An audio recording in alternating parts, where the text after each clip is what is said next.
জেলার জাতীয় সড়কের পাশে আদিনা বলে একটা জায়গায় আছে। আদিনা জানেন তো আপনারা? আদিনা গেছেন তো আপনারা? আমি গেছি। আদিনা মালদার এক বাদশা ছিল, শাহ সেকেন্দার। আহারে আদিনার মসজিদ 260টা পিলার ছিল, এত বড় মসজিদ। মদিনার নকল করে আদিনা বানিয়েছিলেন শাহ সেকেন্দার। কেন বানিয়েছিলেন জানেন কি বাবা? পেটে বড় অসুখ হয়েছিল, যন্ত্রণায় অস্থির হয়েছিল, ডক্টরি কবিরাজি করেছিল, শাহ সেকেন্দারের পেট ভালো হয় না।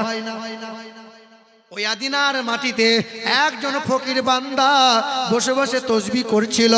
এমন সময় বলতেছিল, ও প্রজারা, বাদশা কেমন আছে? বলে বাদশা ভালো নাই। বলে বাদশার সঙ্গে দেখা করতে যাই। আল্লাহর বুজুর্গ ফকির বান্দা বাদশার দরবারে বলেছিল, ও বাদশা শাহ সেকেন্দার, পেটের অসুখ ভালো হয়ে যাবে। আমি স্বপ্ন যোগে জানতে পেরেছি একটাই ঔষধ আছে, যদি হাফেজে কোরআন পাও, ওই হাফেজে কোরআন ওই সন্তানকে কলিজা নিয়ে সেদ্ধ করে যদি পানিটা পান করতে পারো, জনমের মতো পেটের যন্ত্রণা ভালো হয়ে যাবে। হাফেজে কোরআন হতে হবে, সিনাই থাকবে 30 পারা কোরআন। এইরকম হাফেজ নিয়ে তার কলিজা দিয়ে সেদ্ধ করে পানি পান করতে পারো তো। বাদশাহ সেকেন্দার বলে, ফকির সাহেব, তুমি যে ওষুধ বলছো, এই ওষুধ কি পাওয়া সম্ভব? বলে চেষ্টা করে দেখেন। দিনাজপুরে খুঁজে খুঁজে বেড়ালো, শত শত প্রজা, এদিকে 4 জনা, মুর্শিদাবাদে, উত্তরবঙ্গ, দক্ষিণবঙ্গ, জলপাইগুড়ি, কোচবিহার ঘুরে ঘুরে বেড়ায়। কোন মা সন্তান দেবে? টাকার বিনিময়েও সন্তান কোন মা দিতে কি পারে? ওপার বাংলা পাবনা বলে একটা জেলা আছে, পাবনা জেলায় চলে গেল। এক চাচার কাছে সন্তান মানুষ হয়েছিল, তার বাবা নাই। বাচ্চা হাফেজ কোরআন। চাচাকে বলল, ছেলেকে বিদেশে পড়তে পাঠাবো। টাকার বিনিময়ে প্রজার রাজার কাছে বিক্রি করে দিয়েছে। ওই হাফেজ কোরআনকে বাংলার জমিন থেকে নিয়ে আসা হলো, পাবনা জেলা থেকে মালদাহায় নিয়ে আসা হলো। বাদশার দরবারে যখন হাজির করানো হলো, বলে ভালো করে খাওয়াও, কাল হালাল হবে। সন্ধ্যাবেলায় ছেলে যখন ঘরে বসে আছে, একজন মহিলা বলছে, বাবা জনমের মতো খেয়ে নে বাবা, কাল হয়তো আর খেতে পাবি না। বলে বুঝতে পারলাম না। বলে তুই কি জানিস না খোকা, তোর চাচা তোকে বিক্রি করে দিয়েছে, আগামীকাল তোরে জবাই হবে, কলিজা সেদ্ধ করে শাহ সেকেন্দার পানিটা পান করবে, পেটের অসুখটা ভালো হবে। এমনই শোনা মাত্রই কোরআনটা খুলে বসে গেল। হাফেজে কোরআন সূরা ইয়াসিন পড়তে লাগে, সূরা রহমান পড়তে লাগে, সূরা ওয়াকিয়া, সূরা মুলক পড়তে লাগে। আর চোখের পানি ফেলে, আল্লাহ রব্বানা, তোমার দরবারে কোরআন বুকে নিয়েছি আল্লাহ, তোমার দরবারে কেঁদে বলি আল্লাহ, শাহ সেকেন্দারের পেটের অসুখ ভালো করে দাও। ও দয়ার মালিক আল্লাহ, চোখের পানি ফেলে হাফেজে কোরআন দোয়া করে। বাদশা কান লাগিয়ে শোনে। সকালবেলায় উঠে বলে, আমার পেটের অসুখ অর্ধেক ভালো হয়ে গেছে, অর্ধেক ভালো হয়ে গেছে। ওই শাহ সেকেন্দার বলে, এক কাজ করো, আজকের দিনটা সুযোগ দেয়া হোক। আবার সন্ধ্যা ঘনিয়ে এলো, ছেলে গুনগুন করে কান্না করে, আর সারাদিন না খাওয়া, রাত দিন সকাল সন্ধ্যা ছেলের মরণের স্মরণ করে, মরণের চিন্তা। কোরআন পড়ে, কোরআন পড়ে, সকাল সন্ধ্যা কোরআন পড়ে। দ্বিতীয় রাত্রিতে আল্লাহ পাকের দরবারে আবার দোয়া করে বলে, আল্লাহ তোমার এই কোরআনের ওসিলায় শাহ সেকেন্দারের পেটের অসুখকে ভালো করে দাও। আল্লাহ পাকের দরবারে চোখের পানি ফেলে দোয়া করলো। শাহ সেকেন্দার বলে, আল্লাহ এই কোরআনের ওসিলায় আমার পেটের অসুখ সম্পূর্ণ ভালো হয়ে গেল। সেই দিন হাফেজে কোরআন তার কন্যা বলেছিল, বাবা এই কোরআনের ওসিলায় আল্লাহ আপনার এত বড় রোগ ভালো করলো, আল্লাহ পাকের শুকরিয়া আদায় করার জন্য আদিনার মসজিদ বানাইবে মদিনার নকল করে, আর হাফেজে কোরআনকে জামাই বানিয়ে নিল।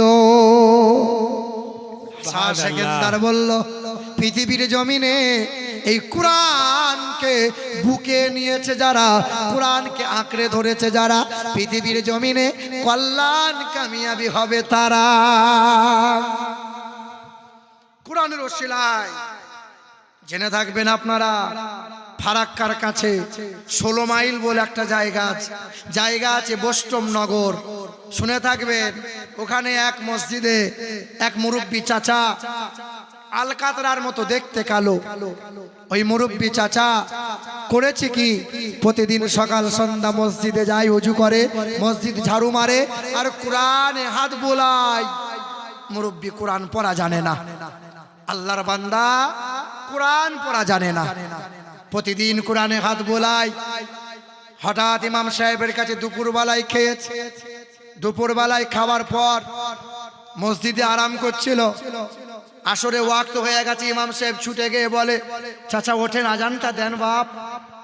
কিন্তু চাচা আর ওঠে না, জনমের মতো ঘুমিয়ে গেছে।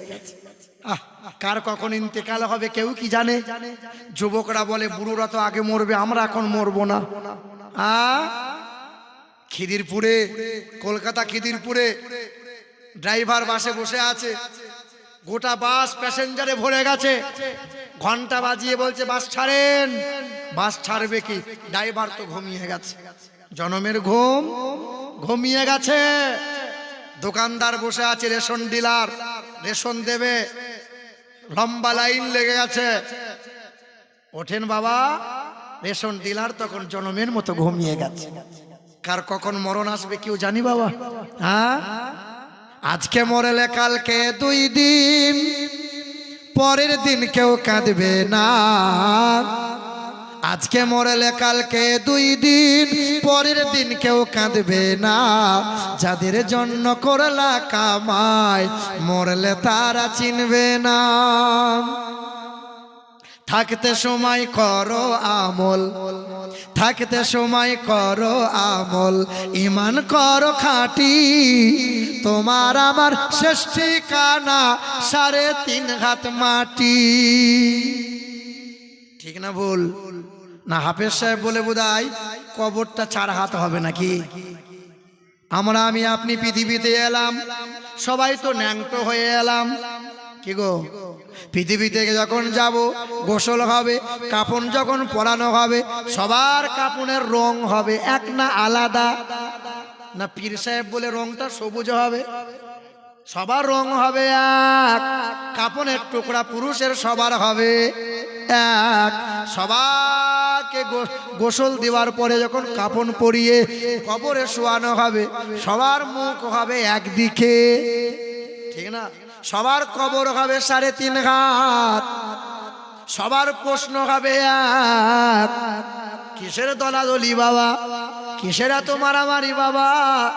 ওই কবরে সেই দিন তুমিও যাবে, আমিও যাব। তুমি 3 বেলা খাবার খাও, আমিও 3 বেলা খাবার খাই। তুমি প্যান্ট শার্ট পরো, আমি লম্বা পোশাক পরি। তুমি মাথায় টুপি দিতে লজ্জা করো, আর আমার মাথায় টুপি না দিলে আমার বড় লজ্জা করে। তুমি লম্বা পাঞ্জাবি পরতে লজ্জা করো, আর আমার লম্বা পোশাক না পরলে শরম লাগে। এ যুবক, কারণটা কি জানো? তুমিও তো বাড়ি যাবে, আমিও বাড়ি যাব। তুমি বাড়ি গিয়ে বাথরুম যাবে, আমিও বাড়ি যাব, বাথরুম যাব, হাত মুখ ধোবো। তুমি উপর হয়ে শুয়ে যাবে, তবে আমরা যখন বাথরুম যাব, বাম পা দিয়ে ঢুকবো, দোয়া পড়বো, ডান পা দিয়ে বার হব, অজুটা বানিয়ে নেব, ডান কাত হয়ে শোবো। ফজরের আজান হয়ে গেলে আর ঘুম আসে না। আর তোমাদের বেলা 8টা না বাজলে ঘুম ভাঙে না। কারণটা কি বাবা? তোমার বুকে নবী নাই, আমার বুকে কোরআন আছে, নবী আছে।